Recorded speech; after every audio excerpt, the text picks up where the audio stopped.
네, 안녕하십니까. 2026학년도 6월달 고2 학생들의 통합사회 모의고사 문제 중에서 두 번째 복습 영상입니다. 이번 영상에서는 14번부터 25번까지 12문제 복습을 해보겠습니다. 먼저 14번부터 시작을 하겠습니다.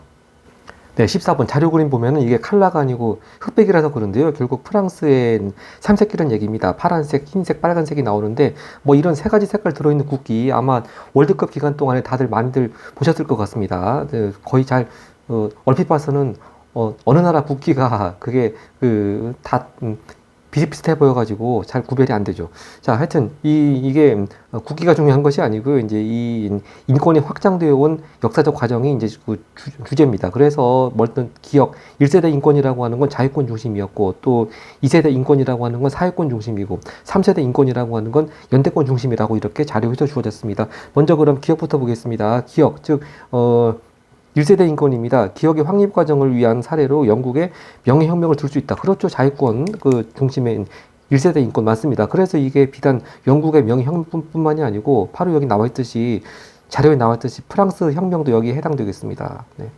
이런 영국과 프랑스 이런 나라들 혁명 과정을 통해 가지고 자유권, 즉 여기 자유권은 국가의 간섭으로부터의 자유죠.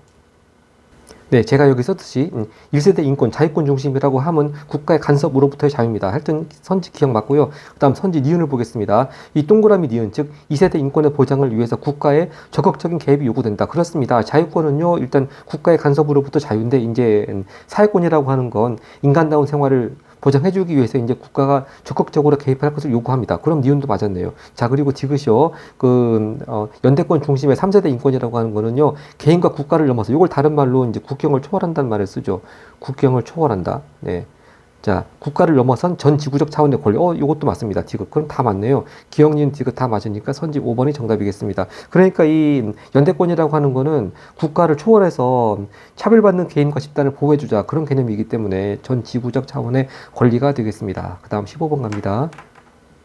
15번은 문화 변동에 대한 문제입니다. 네, 가나에 대한 설명으로 다 옳은 것은인데요. 먼저 괄호 가를 보겠습니다. 갑국의 땡땡시에는 새해 첫날 갑국의 전통 축제가 열리는데 여기 을국에서 이주해온 근로자들도 함께 즐긴다는 겁니다. 근데 이 땡땡시에서 이주해온 근로자들이 자기들 나라, 즉 을국의 전통 축제도 즐긴다고 하네요. 근데 을국 사람들이 즐기는 전통 축제에 이 땡땡시 주민들, 즉 갑국 사람들도 참석한다는 겁니다. 그러니까 이 각국에는요, 각국 전통 축제 따로 있고, 또 을국 전통 축제 따로 있고, 그러니까 문화가 병존하는 거죠. 그러니까 이 선지 2번이 바로 가에는 문화 병존이 나타나 있다. 그대로 뭐 선지 2번 정답이 되겠습니다. 네. 자, 일단 답은 쉽게 찾았는데요. 또, 일단 가에 대한 것도 보겠습니다. 선지 1번. 가에는요, 간접 전파에 의한 문화 변동이 나타나 있다고 하는데, 자, 여기서 각국 나라에서 을국 전통 축제를 즐기게 된 거는 을국에서 이주온 근로자들에 의해 가지고 을국 전통 축제를 즐기는 거니까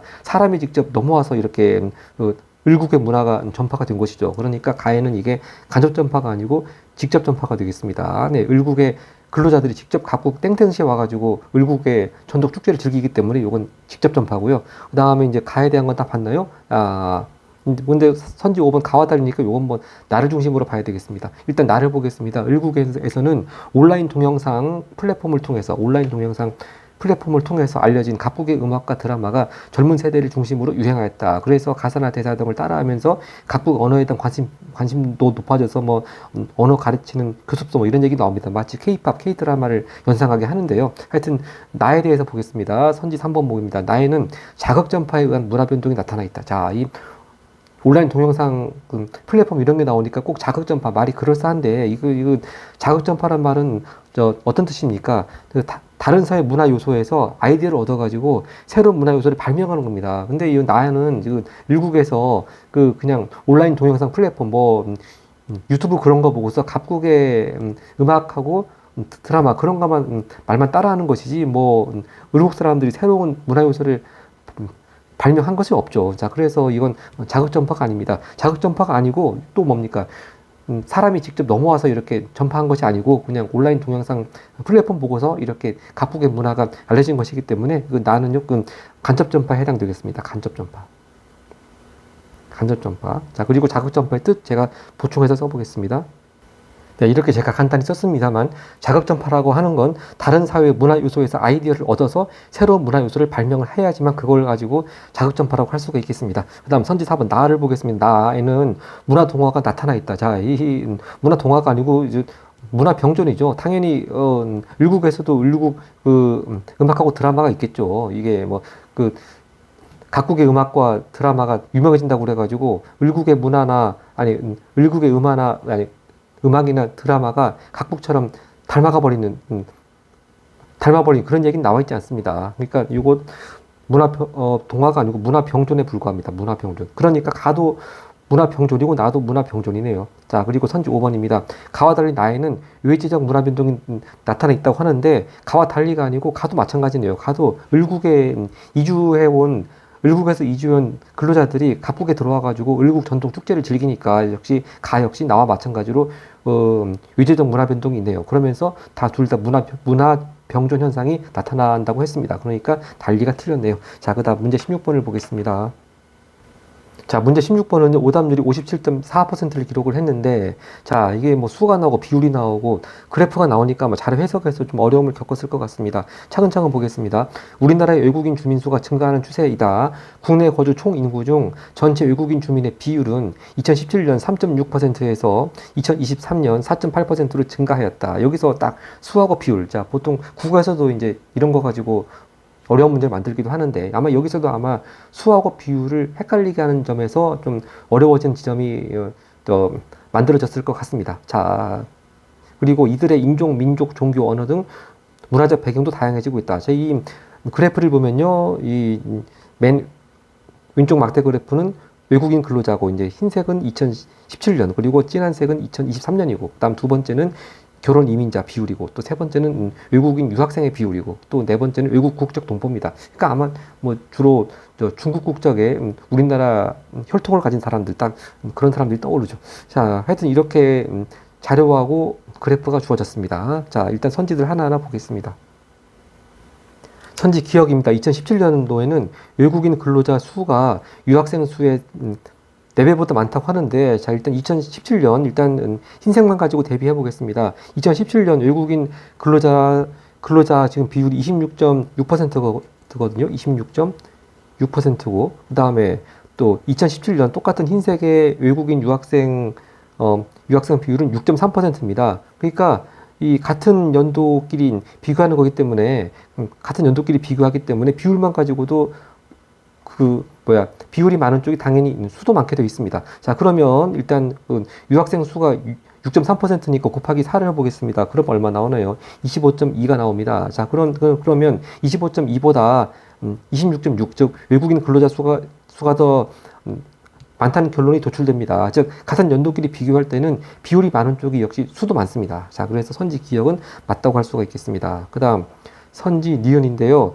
결혼 이민자 수는 2023년이 2027년보다 적다고 했습니다. 자, 근데 이것도 이게 바로 이제 수하고 비율하고 여기서 함정을 팠다고 볼 수 있는 문제인데요. 일단 결혼 이민자 수가 지금 막대 그래프를 보면은 2023년이 오히려 7.3% 비율은 줄어들었습니다. 자, 그런데 우리가 얼핏 드는 생각에도 갈수록 지금 결혼 이민자 수가 늘어나는 것 같은데 이때 비율은 적어졌고, 근데 과연 비율이 적어졌다고 해서 수까지 줄어들었을까? 그건 좀 계산이 필요한데요. 자, 한번 계산을 해보겠습니다. 이걸 계산하려면 어떻게 계산을 해야 되느냐 하면은, 자, 제가 여기 밑에 계산식을 썼습니다만, 일단 2017년도에 결혼 이민자 수하고 2023년에 결혼 이민자 수를 비교해야 됩니다.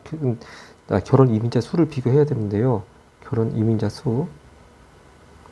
자, 여기서 지금 3.6하고 4.8은 뭐냐면은, 3.6은요, 2017년도에, 전체 외국인 주민의 비율이고, 또 4.8은요, 4.8은 2023년도에 외국인 주민의 비율입니다. 자, 그러니까 일단 각자 먼저 그 해의 외국인 주민의 비율에다가 뭘 곱해야 되냐면은 이제 이 2027년도에 결혼 이민자 비율, 즉 8.6을 곱하고, 또 2023년의 경우에는 2023년의 결혼 이민자 비율 7.3을 곱합니다. 자, 그럼 이걸 계산해 보면요, 어떤 결과가 나오냐 하면은 2017년도는 계산하면은 이게 30.96이 나오고요.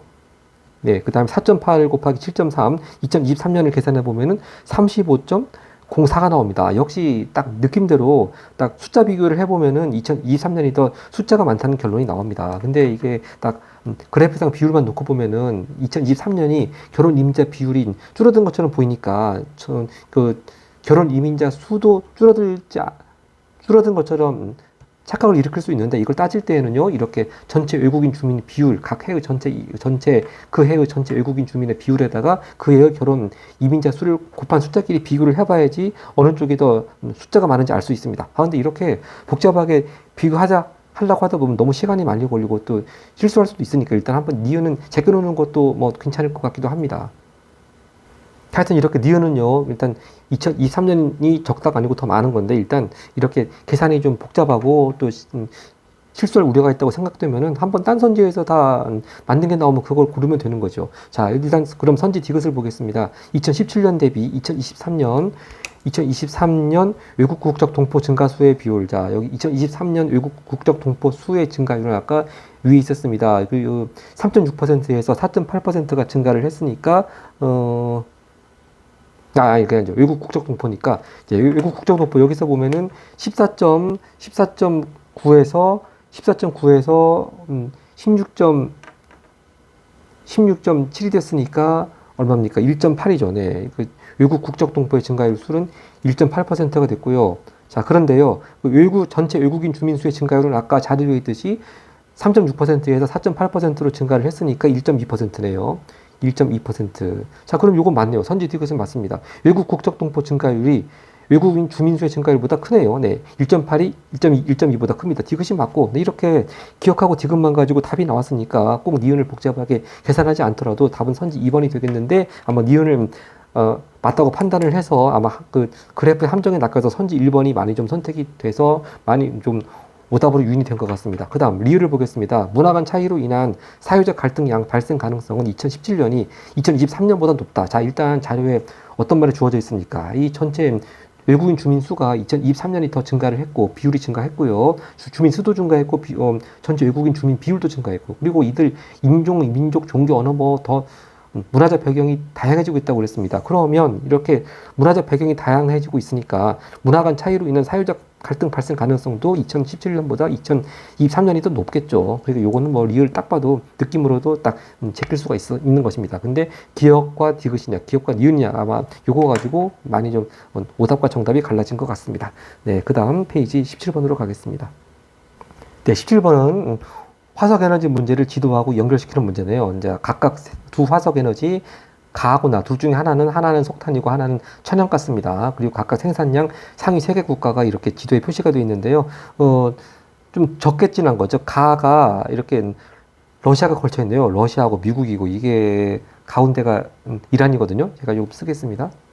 자, 그리고 좀 더 진한 색으로 되어 있는 것이 딱 중국이 끼어 있죠. 중국하고 인도가 있고, 그 다음에 이렇게 선 많은 적도 쪽의 나라 인도네시아 그렇게 있습니다. 나는 중국, 인도, 인도네시아입니다. 그러면 러시아하고 이란, 미국 이렇게 나와 있으면 가는 천연가스일 테고 나는 석유라고 하는 것을 알 수가 있겠습니다. 이렇게 가가 천연가스, 나가 요것만 알면 다 문제는 풀리죠. 일단 선지 1번을 보겠습니다. 천연가스가요, 냉동 액화 기술 발달. 자, 이거 보고 LNG라고 그러죠. LNG. 네. 냉동 액화 기술의 발달로 소비량 급증했다. 당연히 맞죠. 이렇게 기체를 냉동을 해서 액체로 만들어서 운반하니까 당연히 소비량 급증할 수 있습니다. 선지 1번 맞고, 그럼 답은 금방 1번 찾았네요. 네. 또 선지 2번을 봅니다. 가는 산업혁명 이후 증기기관의 연료로 사용되고, 요거는 천연가스가 아니고 석탄, 나죠. 그 다음 선지 3번입니다. 나는, 즉 석탄은 육상 구간 운송 시 주로 파이프라인이 이용된다. 자, 파이프라인으로 육상 운송하는 거는 나가 아니고 가죠. 천연가스, 즉 해상 운동할 때는 냉동 액화 기술로 해가지고 배로 운송하는 거고, 육상에서는 또 파이프라인으로 기체 상태로 운송을 하겠죠. 그 다음에 선지 4번입니다. 가는 나보다 연소시 대기 오염물질 배출량이 더 많다. 그런 건데, 대기 오염물질 배출량이 더 많은 건 석탄이 훨씬 많은 것이고, 또 선지 5번, 나는 가보다 제철 공업에 사용되는 비율이 낮다고 하는데, 제철 공업에 사용되는 거는 석탄을 훨씬 많이 사용하죠. 그러니까 낮다가 틀렸습니다. 즉 제철 공업은 사용을 많이 하는 건 나죠. 자, 쉽게 답 찾았고요. 그 다음 문제 18번을 보겠습니다.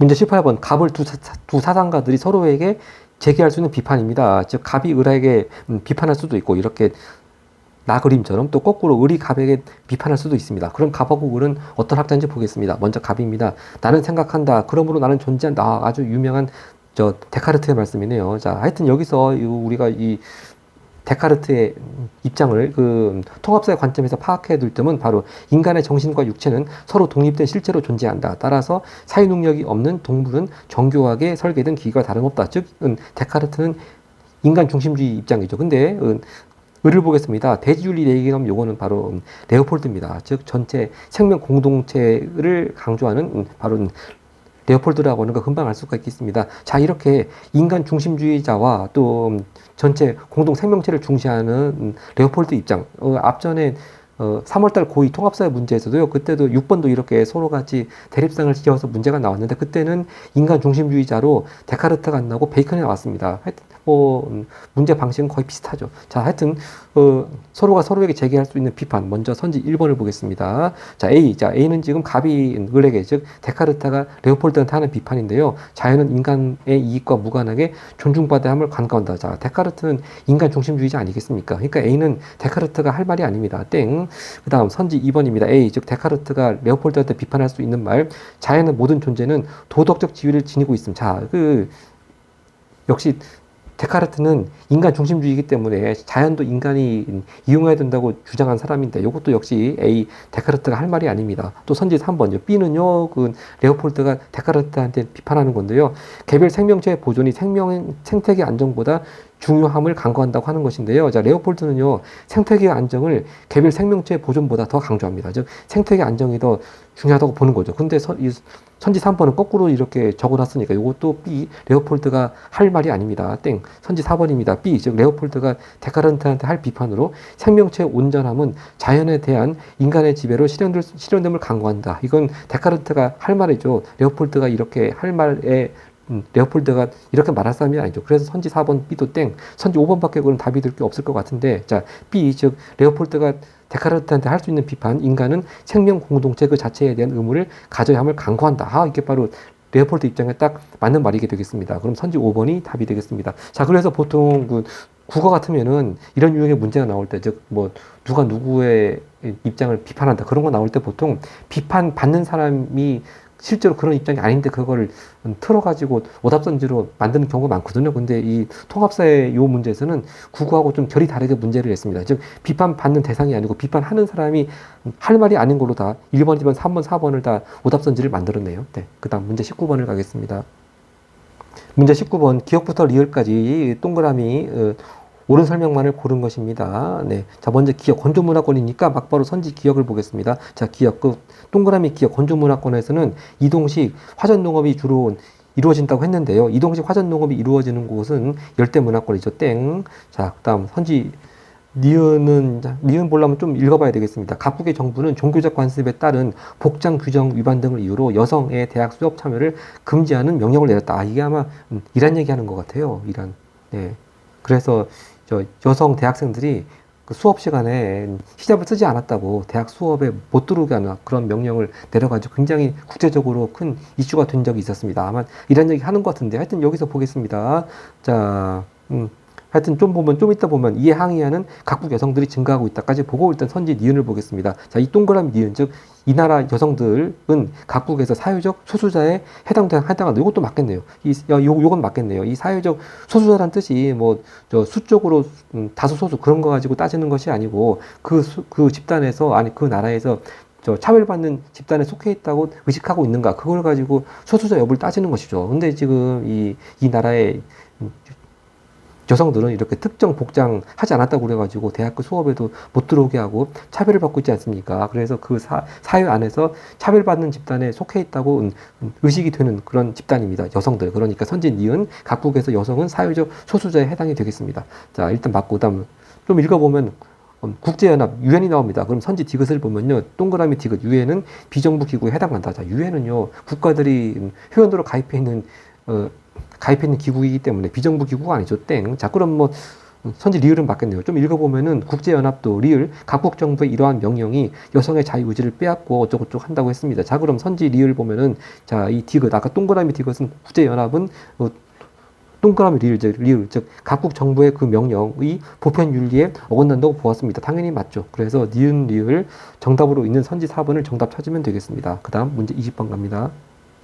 문제 20번은요, 자본주의 발달 과정에 대한 문제 같은데, 자, 이것도 오답률이 56.3%를 기록했습니다. 자, 이 편지를 데이비드 휴미라고 하는 사람이 애덤 스미스한테 쓰는 편지인데, 애덤 스미스가 국부론, 즉, 보이지 않는 손이라고 아주 유명한 이론이죠. 즉, 국가가, 즉, 정부가 시장에 대한 간섭을 최소화해야 된다. 그런 주장했던 바로 그 시기입니다. 바로 이 애담 스미스가 국부론 출간한 때가 한창 산업혁명이 일어난 직후죠. 즉 이게 정확히 연도로 말하자면 1776년인데요. 하여튼 뭐 간단히 얘기해서 18세기 후반쯤에 산업혁명이 일어난 직후 딱 그때라고 보면 되겠습니다. 자, 하여튼 그 시기 상황 보겠습니다. 먼저 선지 1번 소수의 거대 기업이 시장을 독점했다. 이른바 독점 자본주의라고 하는 거. 이거는 19세기 후반에 나타나는 상황이죠. 네, 그래서 주로 유럽 산업화를 먼저 한 나라들이 제국주의로 흘러가게 되는 그런 상황이고요. 선지 2번입니다. 공장제 기계공업의 발달로 대량 생산이 가능해졌다. 바로 이것이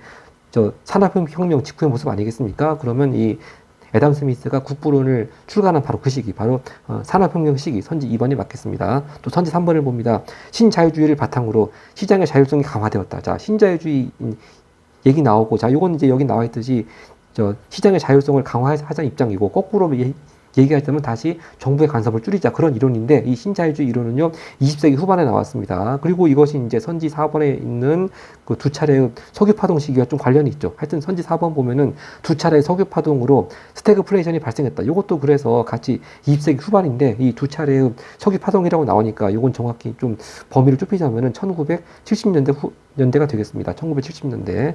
그 다음에 선지 5번 보면은 미국에서 정부 주도로 테네시강 유역 개발공사 시작됐다. 자, 이거는 바로 1930년대 미국 루스벨트 대통령 1930년대 루스벨트 대통령의 뉴딜 정책 말하는 거지 않겠습니까? 뉴딜 정책. 자, 그럼 뉴딜 정책은 어떤 사태 이후에 바로 이런 정책이 나왔으니까 1929년에 대공황 이후에 이렇게 미국 루스벨트 대통령이 정부 개입을 많이 해서 수요를 창출해야 된다. 그런 입장을 내세우면서 이렇게 정부 주도로 큰 개발공사 같은 걸 했습니다. 자, 다 전부 시기적으로 이 애담 스미스하고 한참 떨어져 있는 시기들입니다. 네, 선지 2번이 답인데 선지 3번이 많이 선택된 것 같습니다. 아마 이 자유주의라는 얘기 때문에 많이 낚인 것 같은데 그냥 자유주의가 아니고 신자유주의입니다. 네, 신자유주의는 20세기 후반의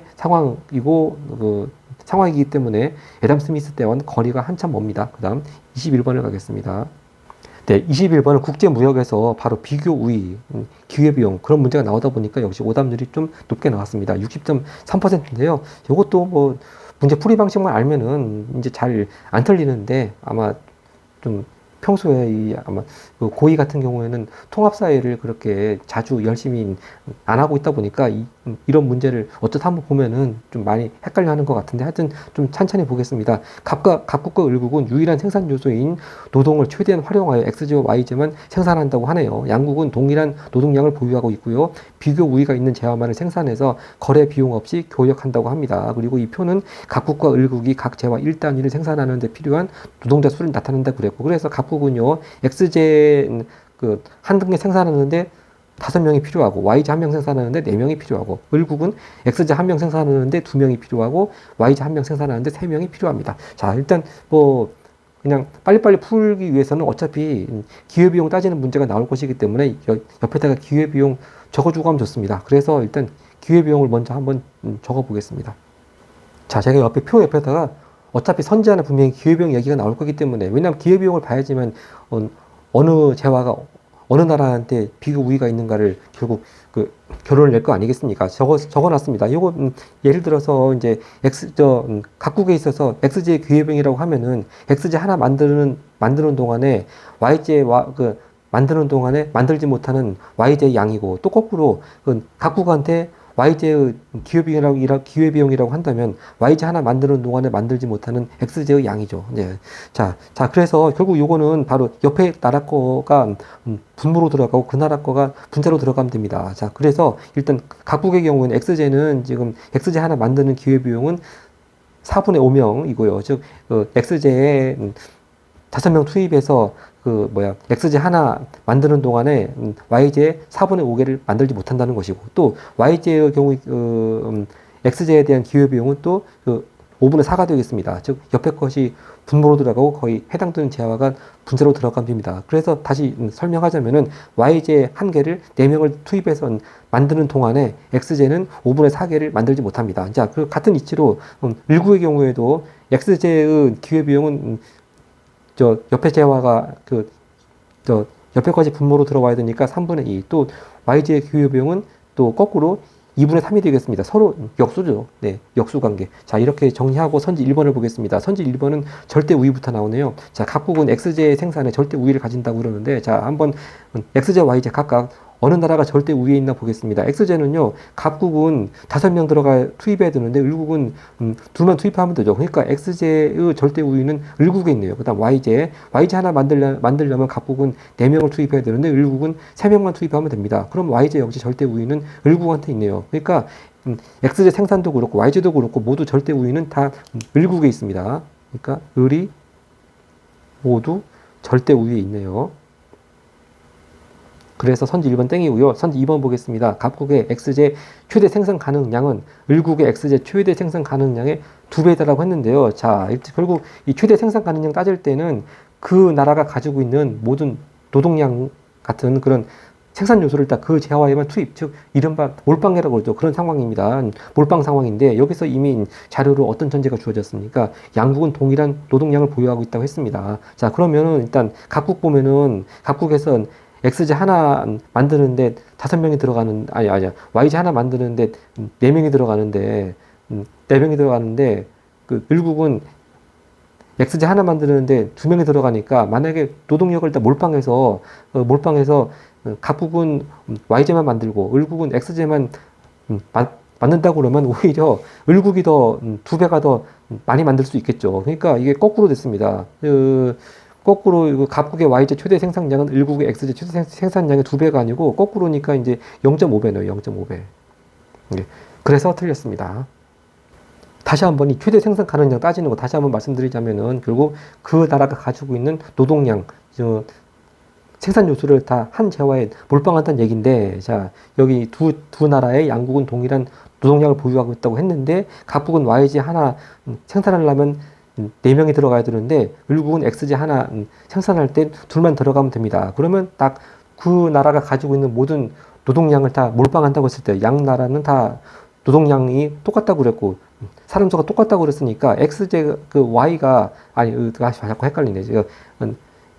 X제를 만드는 을국이 결국 최대 생산량은 더 많이 만들 수 있는 것이죠. 그래서 다시 한번 얘기하지만 을국의 X제 최대 생산 가능량이 각국의 Y제 최대 생산 가능량의 2배가 됩니다. 이거 거꾸로 얘기하면 각국의 Y제 최대 생산 가능량은 을국의 X제 최대 생산 가능량의 0.5배가 되는 것이고요. 다음 선지 3번 보겠습니다. 선지 3번이 사실 결론적으로 오답인데 이게 많이 선택이 됐거든요. 자, 보겠습니다. X제 한 단위 생산의 기회비용은 을국이 각국보다 크다고 했는데요. 아까 우리 다 벌써 기회비용 적어놨습니다. X제, 각국은 4분의 5고 을국은 3분의 2니까 기회비용은 을국이 더 작네요. 그러니까 을국이 각국보다 크다가 틀렸는데 딱 선지 3번이 많이 좀 오답으로 선택이 됐습니다. 아마 이거 기회비용 계산하는 방식, 즉 옆에 나라 것이 분모로 들어가고 그 나라 것이 분자로 들어간다. 이것만 알면은 그렇게 어렵지 않은 것인데, 자, 선지 4번을 보겠습니다. 자, YG를 특화하여 수출하는 국가는 을국이라고 하는데, 자, 이것도 그럼 YG만 놓고 봤을 때 기후비용이 적은 나라가 그걸 가지고 특화하겠죠. 근데, 자, YG의 기후비용이 각국은 5분의 4고 을국은 2분의 3이니까 역시 YG의 기후비용은 각국이 더 작습니다. 그렇기 때문에 YG를 특화해서 수출하는 국가는 을국이 아니고 각국이네요. 자, 그래서 결국 어느 나라가 뭘 특화할 것인가, 그걸 이제 결론 내보면은요, 이렇죠. 네.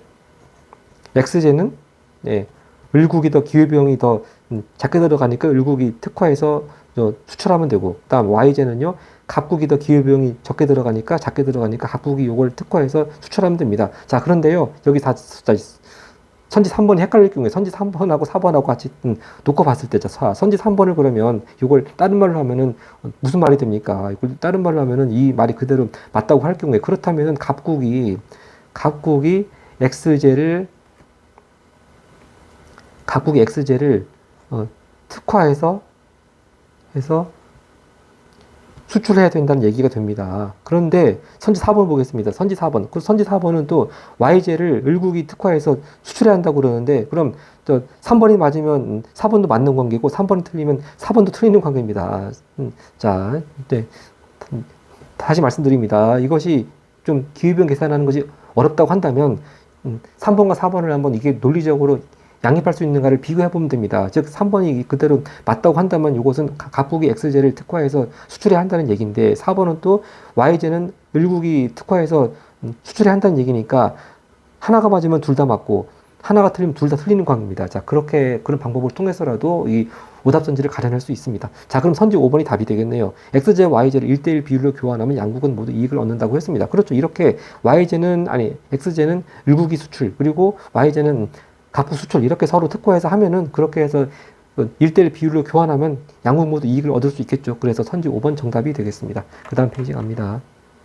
네, 그 다음 22번은 지리 문제가 나온 것 같은데 보겠습니다. 자, 먼저 기역은 갯벌이 나와 있고요. 니은은 화산 지역이 나와 있습니다. 그리고 화산지대에서 뜨거운 수증기와 물이 주기적으로 분출되는 간헐천, 그렇게 나왔고, 이건 뭐 굳이 요 지도가 어느 나라인지 굳이 알 필요가 없을 것 같고요.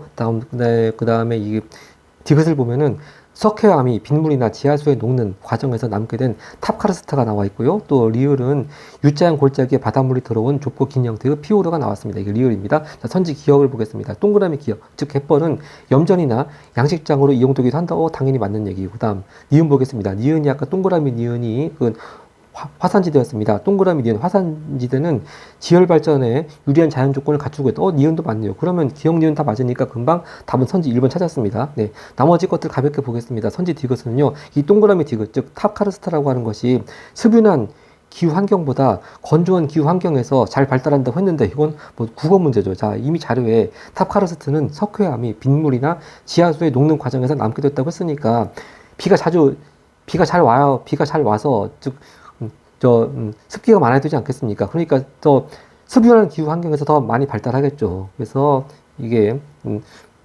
탑카르스트는 오히려 습유한 기후 지역이 더 잘 발달한다는 것을 자료만 봐도 알 수 있습니다. 땡. 또 선지 리을 보겠습니다. 리을은 기역과 리을, 아까 기역이 동그라미 기역이 갯벌이었고 동그라미 리을이 피오르인데요. 자, 빙하의 퇴적작용으로 형성된다고 하는데, 자, 갯벌이 뭐 퇴적은 맞긴 맞죠. 근데 이걸 떠나서 리을이 확실히 틀립니다. 자, 이 피오르는요, 이렇게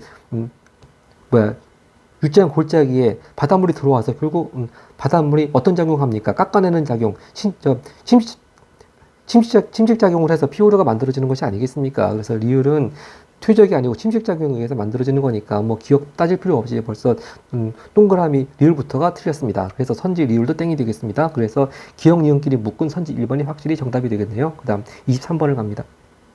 네, 23번도 이제 비용과 편익과 기회비용 그런 걸 따지는 문제인데요. 자, 땡땡국 기억 정부는, 자, 탄소 배출량을 감축하고 재생에너지 사용을 장려하기 위해 가정용 태양광 발전기를 설치할 경우라고 했는데, 여기서 그 동그라미 기억 정부 간단하게 선지 1번을 보도록 하겠습니다. 동그라미 기억 정부는 이윤 극대화를 추구한 경제 주체자. 이윤 극대화를 추구한 경제 주체는 정부가 아니고 기업이죠. 네, 선지 1번 확실히 땡이고요. 다음 선지 니은을 보겠습니다. 자, 이 태양광 발전기 설치할 경우 설치 비용의 50%를 보조금으로 지급하는 정책을 시행하고 있다고 했습니다. 자, 그래서 설치 비용의 절반은 정부에서 도와준다, 그런 얘기인데, 선지 2번을 보도록 하겠습니다. 이 동그라미 니은, 즉 설치 비용의 50%를 정부가 보조금으로 지급해주는 거, 이거는 외부 불경제를 해결하기 위한 정책이다. 이건 외부 불경제가 아니고 외부 경제를 해결하기 위한 정책이죠. 그 불자가 틀렸습니다. 즉 외부 불경제 뭡니까? 그 기업이나 개인이 어떤 활동을 해서 사회에 해악을 끼칩니다. 근데 해악을 끼치면 해악을 끼친 만큼 그 대가를 지불해야 되는데, 그 해악을 끼쳐놓고 거기에 상응한 대가를 지불하지 않아요. 그런 거 보고 외부 불경제인데 이거는 그게 아니죠. 이 태양광 발전기를 설치하면은 환경에 도움되지 않습니까? 즉 사회와 환경에 혜택이 되는 건데 그렇게 혜택을 주는 활동을 하는 사람한테 정당한 대가가 지불되지 않으면은 그 더 이상 개인이나 기업이나 그런 경제 주체들이 사회에 혜택을 준 활동을 하려고 하지 않겠죠. 바로 그렇기 때문에 이제 사회적으로 혜택을 준 활동을 많이 하도록 위해서 이걸 시장 원리에 맡겨두면은 정당한 대가가 지급되지 않기 때문에 그럴 경우에는 사회적으로 혜택을 준 활동을 안 하게 되니까 이제 그런 걸 막기 위해서 이렇게 정부가 나서가지고 그 대가를 지불하게 해주는 것이죠. 바로 그것이 외부 경제 아니겠습니까? 그래서 이런 사안은 외부 불경제가 아니고 외부 경제에 해당이 되겠습니다. 자, 그래서 선지 2번은 그래서 땡이고요. 자, 계속 읽어보겠습니다. 하여튼 정부가 이렇게 설치 비용 20%, 50%를 보조금으로 준다는 것이고, 이제 갑은요, 편익과 기회비용만을 고려하여 현재 거주하고 있는 집에 이제 동그라미 디귿입니다. 태양광 발전기를 설치할지 여부를 선택하라고 한다고 했습니다. 하여튼 동그라미 디귿, 리을은 일단 다 끝까지 읽어보고 이제 비용을 따져봐야 될 것 같습니다. 계속 읽어보겠습니다. 갑이 설치를 선택할 경우 동그라미 리을입니다. 설치 비용 2,000달러 중 정부 보조금을 제외한 금액이라고 하니까 1,000달러가 되겠네요. 일단 옆에 써보겠습니다. 1,000달러. 네. 제외한 금액 1,000달러와 매월 20달러의 유지 보수 비용을 부담해야 합니다. 이제 그리고 근데 또 이렇게 비용만 들면은 누가 설치하겠습니까? 편익 얻는 것이 있어야죠. 어떤 게 편익인가 보겠습니다. 전기요금 절감으로 매월 60달러의 편익을 얻는다고 했습니다. 단 설치한 태양광 발전기는 이전 설치 및 즉 딴 데 옮기는 거 안 되고요. 판매, 딴 사람한테 팔아버리는 거 안 됩니다. 그런 게 불가능합니다. 자, 3번부터 보겠습니다. 동그라미 리얼이 뭐냐 하면은 그 설치 비용 2,000달러 중 정부 보조금 제외한 금액이니까 즉 1,000달러 말하는 것인데, 자, 리얼은요, 동그라미 뒤에 그 태양광 발전기 설치에 따른 암묵적 비용이라고 했는데요. 이 2,000달러 중에서 정부가 보조해주는 50% 빼고 나머지 1,000달러는 자기가 돈을 내야 되는 거지 않습니까? 그러니까 이건 설치에 따른 암묵적 비용이 아니고 갑이 돈을 지불해야 되는 거니까 이건 명시적 비용이죠. 네. 그래서 선지 3번도 땡이고요. 선지 4번을 보겠습니다. 갑이 동그라미 디귿, 즉 태양광 발전기를 설치하지 않을 경우 기회비용이 발생하지 않는다고 하는데, 자, 여기서는 기회비용은 명시적 비용하고 암묵적 비용으로 구성되지 않습니까? 그러니까 설치하지 않는다면 뭐 갑이 일단 돈 내는 건 없으니까 명시적 비용은 없겠죠. 근데 암묵적 비용도 없다고 할 수 있을까요? 자, 암묵적 비용은 뭡니까? 내가 이걸 선택함으로써 다른 걸 만약에 선택함으로써 얻을 수 있는 거를 포기한 거 아니겠습니까? 바로 그것이 암묵적 비용이죠. 여기서 그러면 갑이 태양광 발전기를 설치하지 않을 경우에는 어떤 거를 포기하게 됩니까? 만약에 설치했을 경우에는 이렇게 전기요금이 절감되는 편익을 얻을 수 있는 것인데 그걸 포기하는 것이 않겠습니까? 자, 그래서 바로 여기 자료에다 표시해 보면은 전기요금 절감으로 매월 60달러 편익을 얻는 거, 이것이 바로 여기 쓰자면은 설치하지 않을 경우에 포기하게 되는 암묵적 비용이죠. 네. 설치하지 않을 경우에 암묵적 비용이 됩니다. 이걸 포기하게 되는 것이니까. 그리고 암묵적 비용은 기회비용을 구성하는 비용 중에 하나이기 때문에 당연히 기회비용이 발생하지 않는다는 땡이 틀리게 되겠습니다. 그럼 답은 5번인데 5번은 좀 계산을 해봐야지 알 수 있는데 일단 개념만 가지고도 선지 1, 2, 3, 4가 다 아니라고 그렇게 아마 확신이 들 수 있었기 때문에 이건 오답률이 뭐 아마 40%도 안 되었던 것 같습니다. 하여튼 5번은 또 계산해 보겠습니다. 얼마든지 그 매력적인 오답 선지하고 또 경합될 수도 있기 때문에 선지 5번 한번 계산을 해 보겠습니다. 갑이 2년 이내에 이사할 예정이라면 디귿 태양광 발전기를 설치하지 않는 것이 합리적이라고 하니까 한번 요건 이제 그 2년 동안의 비용과 편익을 한번 따져봐야 되겠죠. 네. 2년 동안에 그 태양광 발전기 설치할 경우에 비용과 편익을 따져봐야 됩니다. 자, 그럼 먼저 비용을 한번 따져보겠습니다. 자, 태양광 발전기 설치할 경우 원래 설치 비용은 2,000달러인데 정부가 50% 보조해준다고 하니까 일단 1,000달러는 들어가야죠. 네, 1,000달러 들어가야 되고, 그 다음에 그 유지 보수 비용으로 매월 20달러가 들어간다고 했으니까 20달러 곱하기 2년, 즉 24개월이니까 이거는 계산하면은 480달러가 나오네요. 480달러입니다. 자, 그러면 1,000달러하고 480달러하고 합하니까 이 비용은 2년 동안 발생하는 비용은 1,480달러가 되겠네요. 네. 그다음 2년 동안의 편익을 한번 따져보겠습니다. 편익은요, 이렇게 전기요금 절감으로 매월 60달러 편익을 얻는다고 그랬으니까 60달러 곱하기 24개월이니까 자, 편익은 1440달러가 되네요. 자, 그러면 비용 1480달러가 편익 1440달러보다 더 크니까 자, 2년 안에 이사할 거라면 비용이 더 크기 때문에 오히려 설치 안 하는 게 낫겠죠. 그러니까 디귿 태양광 발전기를 설치하지 않는 것이 합리적이다. 선지 5번이 맞습니다. 근데 다시 말씀드리지만 선지 1, 2, 3, 4번 가지고 이 정답을 고를 수 있기 때문에 굳이 선지 5번을 계산할 필요가 없는 것이 요 문제이긴 하지만 얼마든지 매력적인 오답 선지하고 경합을 할 경우 대비해서 이런 거 꼭 한번 다시 한번 복습을 하면서 계산해보는 습관을 들여야 될 것 같습니다. 그 다음 24번 갑니다. 네, 24번은 환경 관련 국제 협약에 대한 문제입니다. 먼저 제네바에서는요, 어떤 협약이 체결됐는가, 대기 오염 물질 장거리 이동에 관해서 1979년에 이 제네바 협약이 체결됐고요. 여기서 말하는 대기 오염 물질은 동그라미 기억 산성비를 말하는 것입니다. 즉, 산성비 문제 해결을 위한 제네바 협약입니다. 그 다음 이제 가를 보겠습니다. 가는 요 도시가 빈칸인데요. 이 주요 내용을 보겠습니다. 오존층 보호를 통한 지구 생태계 및 동식물의 피해를 방지하기 위해 1987년 체결된 협약이다. 그리고 바로 동그라미 니은이 오존층 파괴 물질의 사용 규제입니다. 그러니까 요거는요, 오존층 보호하자고 하는 거니까 요건 87년에 체결된 몬트리올 의정서가 되겠습니다. 그리고 이제 빈칸 나를 보겠습니다. 이 동그라미 디귿이 지구 온난화 해결에 대한 것인데 이건 연도 측면에서 교토 의정서하고 구별되죠. 저기 여기 나와 있지만 교토 의정서는 1997년에 체결된 것인데 이 2015년에 교토 의정서를 대체하는 협약으로 2015년에 체결된 기후 변화 협약은 파리 협약이 되겠습니다. 그래서 나에 들어갈 이 빈칸 도시는 파리가 되겠습니다. 자, 이렇게 이제 도시들 다 특정을 했고요. 자, 선지 기억을 보겠습니다. 가와나, 즉 몬트리올하고 파리는요, 각각 속해 있는 국가의 수도이다. 자, 파리가 프랑스의 수도라고 하는 건 다 누구나 아는 얘기인데, 과연 몬트리올이 캐나다 수도일까? 근데 사실, 결론적으로 캐나다의 수도는요, 몬트리올이 아니고 오타와거든요, 오타와.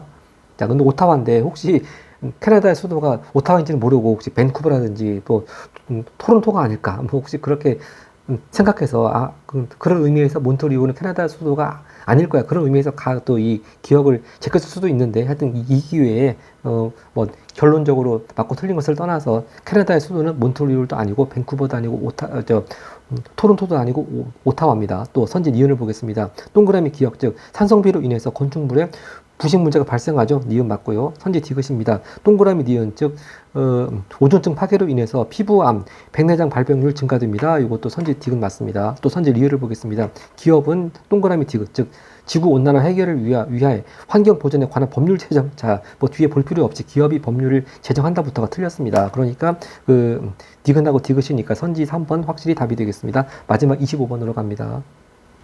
네, 25번은 또 그래프하고 또 지도하고 같이 나왔네요. 자, 세 국가의 연령층별 인구 비율과 성비를 나타내는 것이다 하는데 여기 왼쪽 그래프에 어느 쪽이 연령층별 인구 비율이고 어느 쪽이 성비인지 안 나와 있는데 일단 보겠습니다. 일단 법례를 보면은 막대로 되어 있는 것이 이게 0부터 14세 그러니까 즉 이건 유소년층을 말하는 것이고 또 15세부터 64세 이건 청장년층을 말하는 것이고 또 마지막 가장 진한 막대 부분이 65세이니까 이건 노년층을 말하는 것이죠. 그러니까 막대 그래프 부분은 즉 왼쪽에 지금 퍼센트로 써져 있는 것까지 합해서 이 막대 부분하고 왼쪽은 바로 연령층별 인구 비율을 말하는 것이고 이제 여기 동그란 점은 성비를 말하는 것인데 성비는 100, 150, 200 이렇게 올라가지 않습니까? 이 성비가 100을 넘어가면은 남성이 여성보다 더 많다는 뜻이죠. 자, 그래서 이 동그란 점하고 그다음에 오른쪽 숫자는 성비라는 걸 알 수가 있겠습니다. 자, 그리고 지도가 나와 있는데요. 자, 일단 가장 여기서 먼저 특정하기 쉬운 부분이 바로 다입니다. 왜냐면 다는요, 가나에 비해서 노년층이 압도적으로 많지 않습니까? 그럼 요거는 유럽의 선진국이겠구나. 그렇게 알 수 있고요. 그럼 여기서 유럽에 해당되는 나라는 지금 맨 위에밖에 없지 않습니까? 바로 요 나라가 이제 독일입니다. 그래서 일단 다 나라는 독일이구나. 그렇게 알 수가 있겠고요. 네. 다가 독일입니다. 자, 그 다음에 보면은 이제 이게 사우디아라비아가 있고 그다음에 아프리카 동부에 있는 제가 이제 미리 결론으로 소말리아 적어놨습니다만 그 아프리카 동부 지역 나라가 있는데 자 일단 유소년층 비율이 나가 가에 비해서 압도적으로 많지 않습니까? 자 그래서 일단 아마 나가 이 아프리카 동부 쪽에 있는 나라일 것이고 그리고 가 나라가 아마 사우디아라비아일 것이다 그렇게 짐작할 수가 있습니다. 근데 좀 사우디아라비아인지 아닌지 일단 모르다 치더라도 가 국가의 경우는요 이 성비가 뭐 150을 차지합니다. 그러면 완전히 남자하고 여자하고 너무 저 짝이 안 맞는 게 아닌가 그렇게 생각할 수 있는데요. 바로 가가 이제 지금 사우디라고 미리 말씀드리고 그다음에 나가 지금 아프리카 동쪽에 소말리아라고 말씀드리는데 이 사우디아라비아가 왜 이렇게 남성 인구 비율이 압도적으로 높냐 하면은 바로 인접 국가에서 이렇게 뭐 석유 산업이라든가 뭐 건설 산업 이런 걸 일을 하기 위해서 인접 국가에서 남성 노동 인구가 많이 이주해 왔습니다. 네, 이렇게 가국가 사우디아라비아에서 성비가 남성의 비율이 압도적으로 높은 이유가 인접 국가에서 사우디아라비아로 일을 하기 위해서 많이 남성 노동 인구가 유입되어 있기 때문에 이렇게 많습니다. 근데 또 우리가 또 다른 다른 측면에서 생각해 보자면 아라비아 하면 또 이슬람교를 또 충실히 믿는 나라다 보니까 아무래도 아까 전에 이란 얘기도 나왔습니다만 남존 여비 뭐 좀 그런 측면에서도 더 남자가 많지 않을까 그렇게 생각했을 수도 있겠습니다. 자, 어쨌든 가는 사우디아라비아 나는 아프리카 소말리아 다는 아까 제일 처음 찾은 유럽의 독일이 되겠습니다. 자, 그럼 선지 1번을 보겠습니다. 가가 나보다 중위 연령이 높다고 하는 건데요. 자, 중위 연령이라고 하는 게 전체 이제 인구를 전부 나이 순으로 나열했을 때 가장 정중앙이 되는 겁니다. 그러니까 네, 이렇게 총 인구 연령에서 정중앙에 드는 연령입니다. 그러니까 뭐 몇 살부터 몇 살까지 그렇게 딱 범위가 늘 고정되어 있는 것이 아니고요. 결국 이게 딱 노년층의 비율이 이렇게 다국가 같이 독일처럼 노년층의 비율이 압도적으로 많으면 당연히 평균값도 정중앙값도 나이가 올라갈 수밖에 없습니다. 그런데 선지 1번 보면은 가는 다보다 중위 연령이 높다고 하니까 틀렸죠. 가는 진짜 다에 비해 가지고 노년층이 압도적으로 적은데 당연히 그러면은 중위 연령 즉 정중앙값이 내려갈 수밖에 없죠. 근데 다의 경우가 이렇게 노년층이 많으면은 이제 노년층이 많이 평균값을 많이 올리기 때문에 정중앙 중위 연령도 올라갈 수밖에 없습니다. 그러니까 가가 나보다 중위 연령이 높다가 아니고 거꾸로입니다. 그래서 선지 1번은 땡이고요. 자, 선지 2번을 보겠습니다. 나는 다보다 학교 출산율이 낮다고 그러는데 자, 학교 출산율 나가 다보다 지금 유소년층 즉 어린아이들 비율이 뭐 훨씬 많지 않습니까? 그러니까 나가 당연히 다보다 학교 출산율이 높을 텐데 낮다고 하니까 틀린 것이고요. 선지 3번 봅니다. 다는 즉 독일은 나보다 산업화가 시작된 시기가 이르다고 그러는데 이게 맞네요. 당연히 유럽 국가가 사우디아라비아라든지 또는 아프리카 국가에 비해 가지고 당연히 산업화가 시작된 시기가 이르죠. 네. 선지 3번이 답이 되겠습니다. 뭐 구체적으로 말하자면은 19세기 후반에 그 프로이센의 비스마르크가 독일 통일하면서 또 이제 물론 영국에 비해서 산업화가 늦게 시작되긴 했습니다만 이렇게 사우디아라비아나 아프리카에 비하면 훨씬 빨리 시작이 되었죠. 그리고 선지 4번을 보겠습니다. 가나다 중에서 총 부양비가 가장 높은 국가는 가나다. 총 부양비가 가장 높은 국가라 따질 때는요. 유소년층 플러스 노년층 인구가 어디가 많은가를 봐야 됩니다. 즉, 요 얘기는 뭐냐면은 청장년층 인구들이 노년층하고 유소년층을 먹여 살린 비율이니까, 그러니까 유소년층 플러스 노년층이 많든지, 거꾸로 얘기해서 청장년층 인구 비율이 청장년층 인구 비율이 낮든지, 그것이 이제 총부양비가 높은 겁니다. 근데 보면은요, 나가 지금 청장년층 인구 비율이 가장 가장 지금 낮지 않습니까? 지금 막대 길이만 비교해 보더라도 나아가 청장년층 인구 비율이 가장 낮습니다. 네, 이렇게 나아가 청장년층 인구 비율이 가장 낮기 때문에 이걸 뒤집어 얘기하면은 노년층 플러스 유소년층을 먹여 살려야 되는 부담이 더 가장 높은 것이죠. 그런데 이제 이 가가 가장 총부양비가 높다고 하니까 틀렸습니다. 나가 가장 높습니다. 땡. 자, 선지 5번 보면요. 가는 유럽, 나는 아프리카, 뭐 다는 아시아라고 하는데 이건 지도만 보더라도 서로 막 엇갈리게 틀렸다는 걸 금방 알 수가 있겠습니다. 이렇게 해서 고2 6월달 통합생 복습 모두 마치겠습니다. 감사합니다.